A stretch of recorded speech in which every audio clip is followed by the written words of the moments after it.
Trust me, this isn't just about a few impatient buyers. There's a much bigger issue at play here: watches and who's left behind. Here's where it gets even stickier. The people responsible for getting you that Rolex, the authorized dealers, are making this whole... Here's the kicker. For some, that call comes way too late.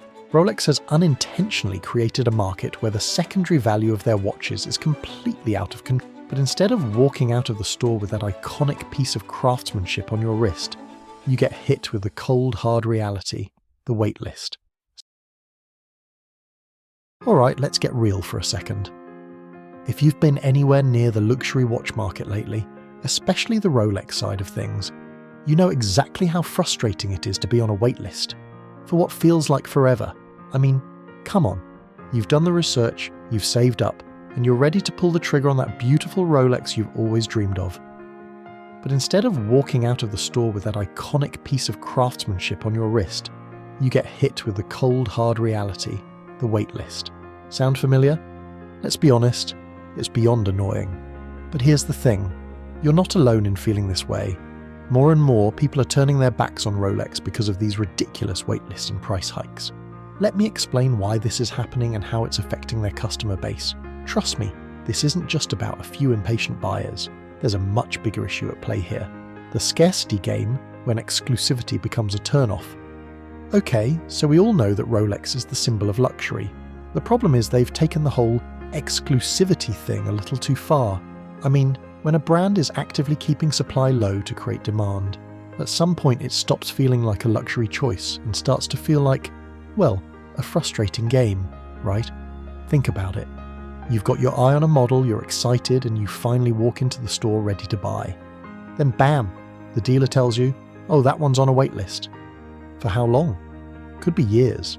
Years, people. It's not just a few months like you'd expect with other high-demand products.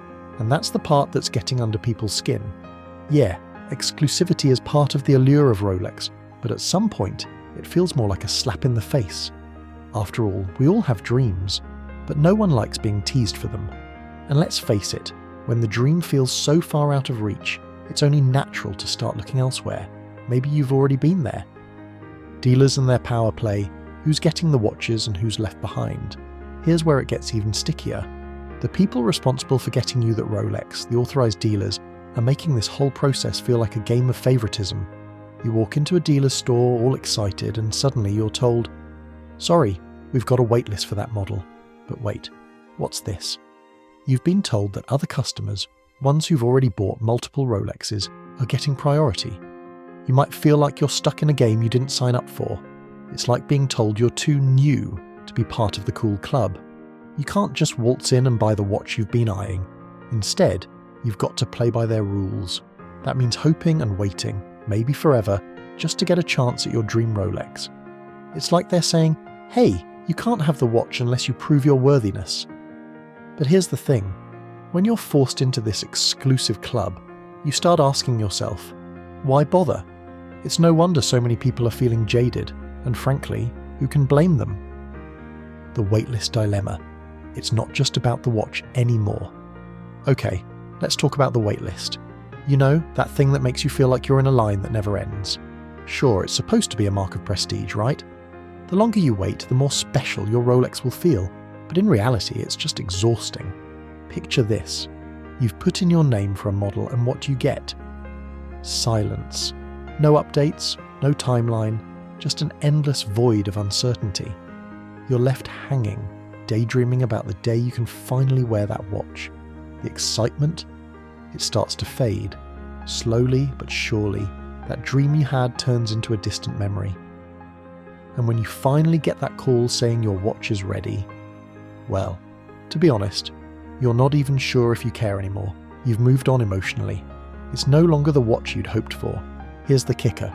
For some, that call comes way too late. In the time it takes to finally secure a Rolex, you've probably considered other brands. Maybe even found one you like more. But what's worse, you've lost all that emotional connection you once had with Rolex.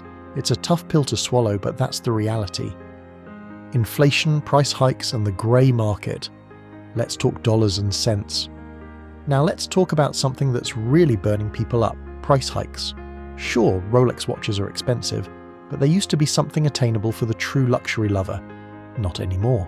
What's happened? Prices have gone through the roof. Thanks to the scarcity, demand has shot up, and with it, the prices.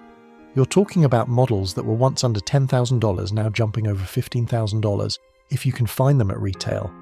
And what do people do when they can't get what they want at retail? They turn to the grey market, but guess what?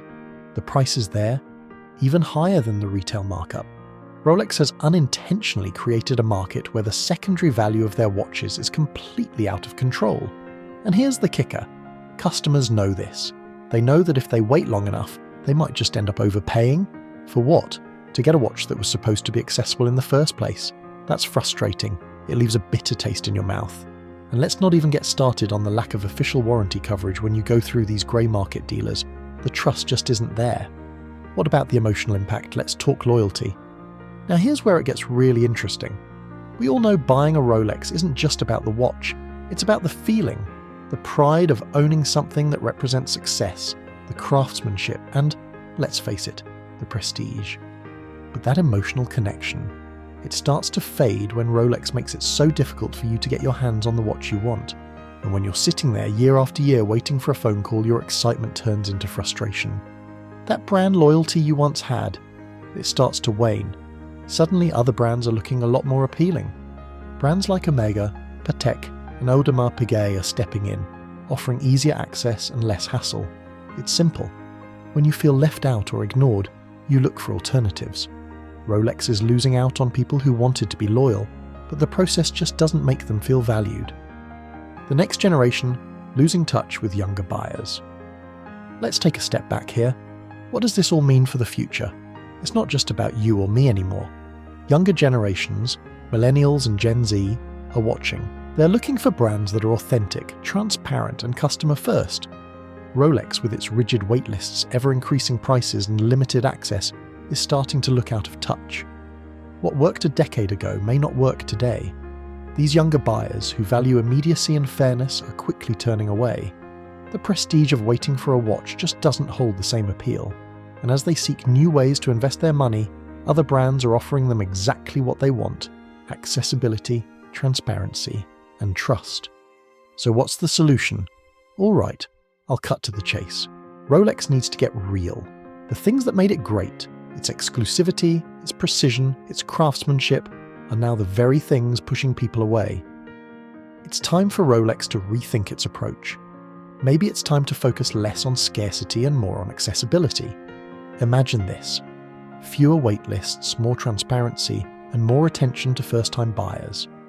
If Rolex can find a way to balance that exclusivity with customer care, they can bring back the love from the people who feel frustrated. They need to stop making their watches feel like a reward only for the rich and already loyal customers, and start making it about the everyday buyer who has worked hard for their piece of luxury. In conclusion, look, we get it. Rolex is a symbol of luxury, status, and sophistication, but right now, it's also a brand that's testing the patience of its customers. If Rolex doesn't listen to its audience and make some changes soon, it could find itself losing its hold on the watch world.